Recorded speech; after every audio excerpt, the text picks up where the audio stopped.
Mirchi Bangla originals, আসল গল্পের আড্ডা।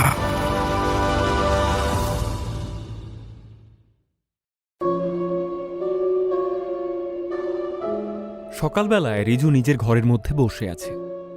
তার বারবার মনে পড়ছে মিস্টার অ্যান্ডারসনের কথাগুলো। কেন সে তাকে এমনভাবে বলল, ইয়োর ফাদার ওয়াজ আ ফুল গায়, don't behave like him. Riju ভাবে যে তার মানে কি তার বাবা এবং অ্যান্ডারসন একে অপরকে চিনত। রিজু একবার ভাবে, এই কথা কি তার মাকে একবার জিজ্ঞেস করা উচিত। রিজু ঘর থেকে বেরোয়, কিন্তু তার মাকে সে দেখতে পাচ্ছে না। একবার দাদুর ঘরে গিয়ে দেখে সেখানে মা আছে কিনা। দাদুকে জিজ্ঞেস করে, দাদু, মাকে দেখেছ?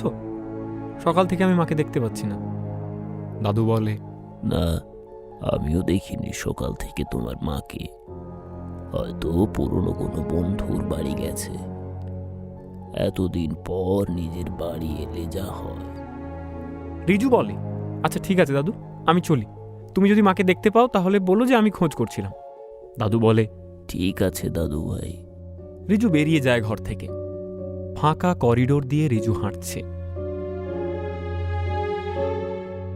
সে খুব ক্লান্ত।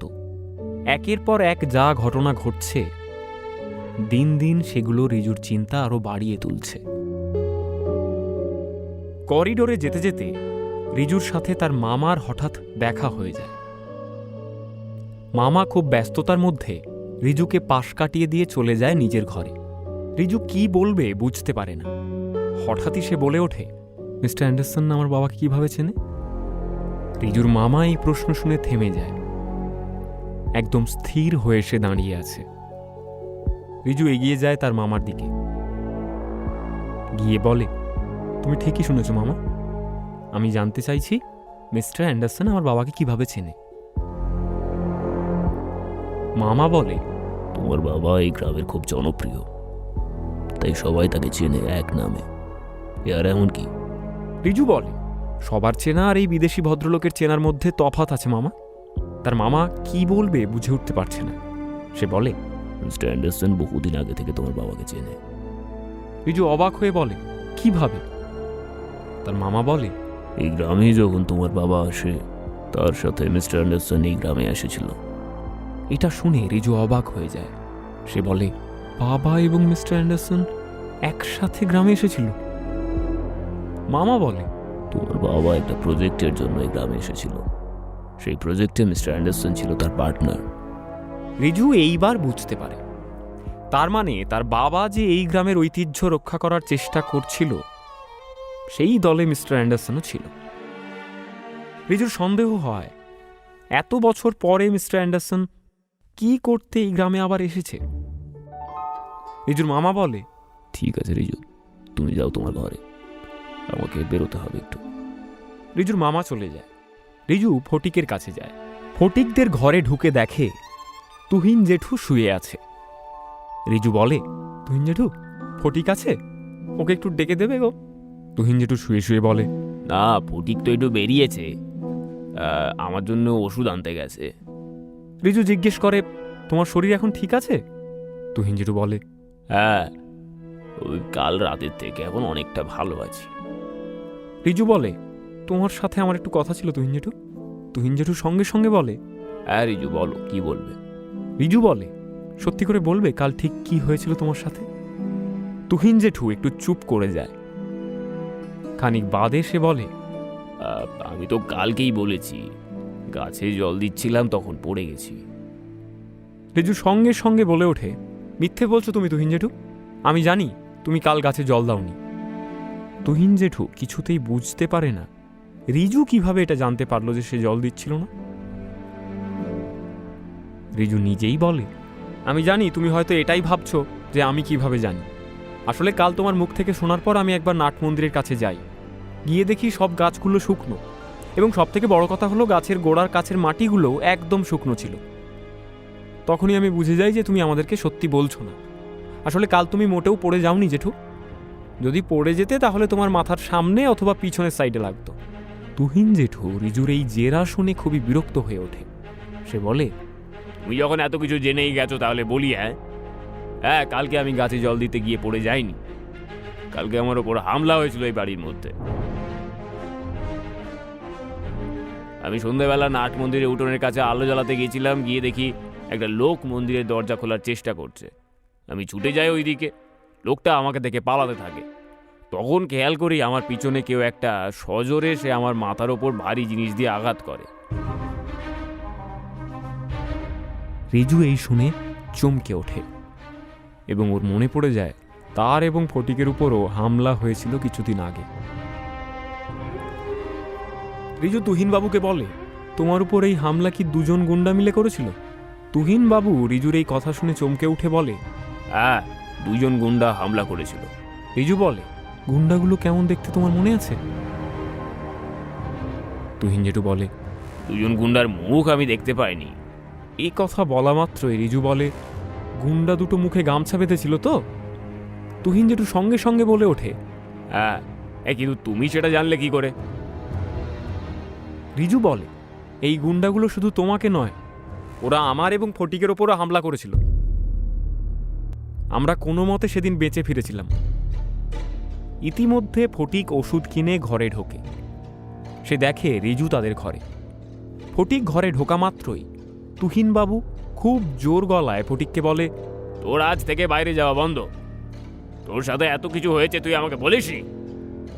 ফটিক বুঝতে পারে না তার বাবা হঠাৎ তাকে এত বকছে কেন। রিজু বলে, তুহিন জেঠু, তুমি না হয় ফটিককে আর বাইরে যেতে দেবে না, কিন্তু গুন্ডাগুলো এখন যে বাড়ির মধ্যেই ঢুকে আসছে। তুহিনবাবু চুপ করে যায়। রিজু বলে, আচ্ছা সব বুঝলাম যে ওই গুন্ডাগুলো কাল তোমায় হামলা করেছিল, কিন্তু তুমি আমাদের মিথ্যে বললে কেন? ফটিক বুঝতে পারে না তার বাবা এবং রিজু কি বিষয় নিয়ে কথা বলছে।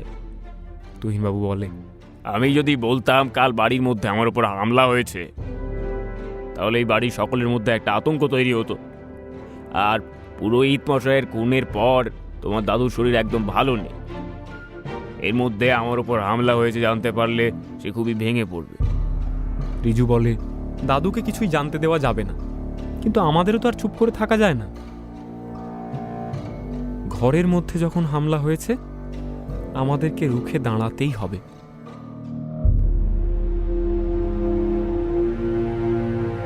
রিজু এবং ফটিক জমিদার বাবুর পুরনো আস্তাবলের কাছে বসে আছে।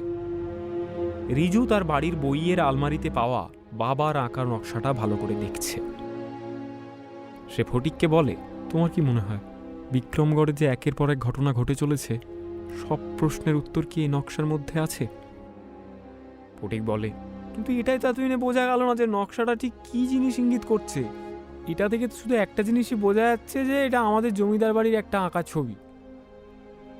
রিজু বলে, আমরা হয়তো বুঝতে পারছি না, এই নকশাটা হয়তো আমাদেরকে অন্য কিছু ইঙ্গিত করছে। ফটিক বলে, তুমি আমার থেকে সেদিন জানতে চাইছিলে না যে বাড়িতে ঘোড়া আছে কিনা? এই দেখো, এই বাড়ির আস্তাবল, এখানে আগে ঘোড়া থাকতো, এখন তার এই অবস্থা। এখানে অনেক কিছুই নষ্ট হয়ে গেছে, কিছুদিন পর আর এটাও থাকবে না। রিজু উঠে চারপাশটা ভালো করে দেখে। এই আস্তাবল দেখেই বোঝা যাচ্ছে এটা অনেক পুরনো দিনের। রিজু বলে, এখন কেউ আর এগুলো ঠিক দেখাশোনা করে না না? ফটিক বলে, কে আছে এই বাড়িতে যে এগুলো দেখাশোনা করবে? তোমার দাদু তাও মাঝে মধ্যে এইদিকে আসতো দুপুরবেলায়, এখানে বসে বসে বই পড়তো। যবে থেকে পায়ের সমস্যা শুরু হয়েছে তখন থেকে আর আসতে পারে না। রিজু দেখে ঘোড়া থাকার ঘরগুলো অনেকটা ভেঙে গেছে। ফটিক দেখায়, এই দেখো, প্রত্যেক ঘোড়ার জন্য আলাদা করে থাকার ব্যবস্থা করা আছে, খাবার দেওয়ার জন্য বড় বড় করে মাটির পাত্র বানানো আছে। রিজুর হঠাৎ চোখ পড়ে আস্তাবল থেকে কিছুটা দূরে দেওয়ালের মধ্যে একটা বড় চাকার মতো কিছু রাখা আছে। রিজু চাকাটার দিকে এগিয়ে যায়, গিয়ে দেখে সেটা একটা কাঠের চাকা। রিজু ভালো করে চাকাটা দেখতে থাকে। চাকাটা দেখেই বোঝা যাচ্ছে অনেক দিন এই একই জায়গায় থেকে বৃষ্টির জল পেয়ে কাঠগুলোর মধ্যে ঘুণ ধরে গেছে। রিজু ফটিককে ডেকে জিজ্ঞেস করে, এই এত বড় চাকাটা কিসের? ফটিক বলে, এটা তো রথের চাকা। রিজু একটু অবাক হয়েই বলে, এই বাড়িতে রথ আছে নাকি? ফটিক বলে, এখন আর নেই, আগে ছিল শুনেছি। আচ্ছা রিজু, তুমি এখানে থাকো, আমি এখন চললাম। রিজু বলে, কোথায় যাবে? ফটিক যেতে যেতেই বলে, বাবাকে নিয়ে আমি একবার ডাক্তারের কাছে যাব, বিকেলে তোমার সঙ্গে দেখা করছি। রিজু ভালো করে রথের চাকাটা আবার দেখতে থাকে। দেখে রথের চাকার মধ্যে কিছু নকশা আঁকা। পকেট থেকে রুমাল বের করে রিজু চাকাটার ধুলো মুছে দেয়। সে দেখে সেই মৎস্যমুখ ছাপটা চাকার মধ্যে। রিজু অবাক হয়ে যায়, পোড়ো মন্দিরের সেই ছাপ রথের চাকায় কিভাবে এলো? আর তার নিচে চাকার মধ্যে খোদাই করে লেখা নন্দী ঘোষ। রিজু এই নাম দেখে বুঝতে পারে না। সে ভাবছে এই নামে তো জমিদার বাড়িতে কেউ নেই, তাহলে এটা কার নাম? তখনই এক বৃদ্ধ লোকের গলার আওয়াজ শোনা যায়। সে রিজুকে ডাকছে। এই ছেলে, বর দুপুরে এখানে দাঁড়িয়ে কি করছো? রিজু ঘুরে তাকায়। সে দেখে এক বৃদ্ধ হাতে বেশ কিছু নিম গাছের ডাল নিয়ে দাঁড়িয়ে আছে। রিজু বৃদ্ধ লোকটার কাছে গিয়ে দেখে এ তো সেই বৃদ্ধ যে তাকে কলেজ মাঠে বলেছিল, দেবালয় যা করতে পারেনি আমাদের গ্রামের জন্য তুমি সেইটা করবে। তুমি সেটা পারবে বাবা, তুমিই পারবে। রিজু বলে, আপনাকে আমি চিনি, আপনাকে তো আমি কলেজ মাঠে দেখেছি। বৃদ্ধ লোকটা হাসতে হাসতে বলে, হ্যাঁ হ্যাঁ হ্যাঁ, এই গ্রামের সবাই আমাকে চেনে। আর তুমি কি অত দেখছিলে রথের চাকার দিকে তাকিয়ে? রিজু বলে, আপনি জানেন এই বাড়িতে রথ ছিল? বৃদ্ধ লোকটি বলে, আমি সব কিছুই জানি, কিন্তু এখন আর কারোর প্রয়োজন নেই আমাকে, তাই আমাকে এসে কেউ আর এখন কিছু জিজ্ঞেস করে না। রিজু বলে, না আমি জানতে চাই। বৃদ্ধ লোকটি আবার হেসে বলে, কিন্তু তোমার কাছে যে অনেক প্রশ্ন বাবা, এত প্রশ্নের উত্তর তোমাকে কি আমি দিতে পারবো? রিজু কিছু বুঝতে পারছে না, ঠিক কি বলার চেষ্টা করছে এই বৃদ্ধ। রিজু বলে, না বেশি প্রশ্ন আমি আপনাকে করব না, শুধু এইটুকু বলুন যে এই বাড়িতে রথ ছিল?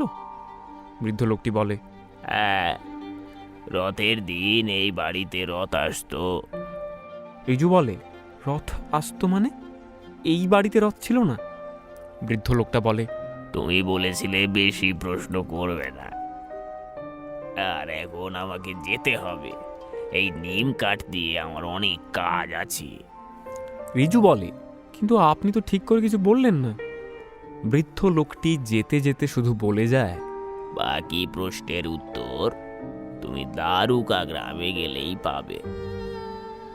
রিজু বুঝতে পারে না বৃদ্ধ লোকটি হঠাৎ দারুকা গ্রামের কথা কেন বলল।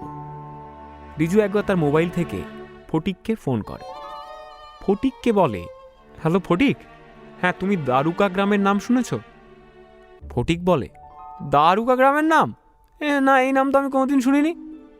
কিন্তু কেন, কি হয়েছে রিজু? রিজু বলে, হ্যাঁ না সেরকম কিছু না, তো তুমি এসো, পরে বলবো। রিজু ফোনটা রেখে দেয়। তার মাথায় এখন শুধু একটাই বিষয় ঘুরতে থাকে, দারুকা গ্রামকে খুঁজে বার করা।